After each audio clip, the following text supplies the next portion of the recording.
If you run a business in Australia, you will most likely know that a lot of the goods and services you buy and sell in your business are subject to a 10% goods and services tax called GST.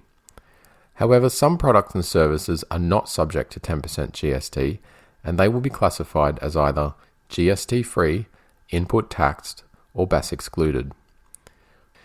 Put simply, GST free is a name for some sales and purchases that happen in Australia that are subject to 0% GST. This means that GST is still applied to those transactions, but not at the usual 10% rate. Here is a list of some of the most common goods and services that are GST free in Australia. Some of the main items to keep in mind are basic food such as milk, bread and eggs, some medical, childcare, religious, charitable and retirement village services, and international transactions such as travel, mail and exports. This is not a comprehensive list, so be sure to check with your tax accountant or the Australian Tax Office website for more examples.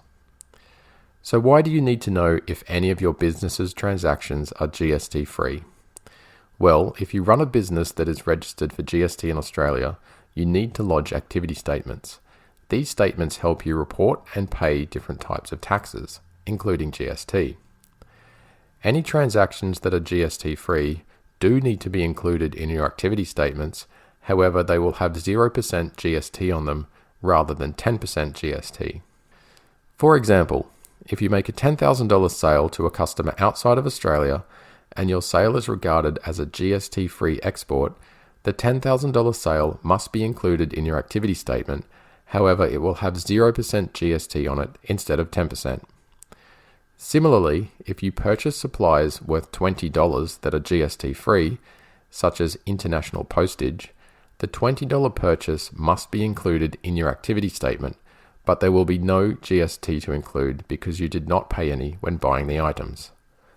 And before you go, there is one more important thing you need to be aware of with GST free purchases. And that is that you can claim credits for GST included in the price of any goods and services you buy for your business, even if your sales are GST free. So in your business that made $10,000 of GST free export sales, if the business purchased $5,500 worth of supplies that included $500 of GST, you can claim GST credits for the $500 of GST you paid, even though your sales were GST free. So as you can see, it is important to ensure you categorize your GST free items correctly in your bookkeeping software so you end up with the correct GST calculation on your activity statements. So that's it for this video. If you want to learn more about the other types of transactions that are not subject to 10% GST in Australia, check out our videos on BAS excluded and input tax transactions.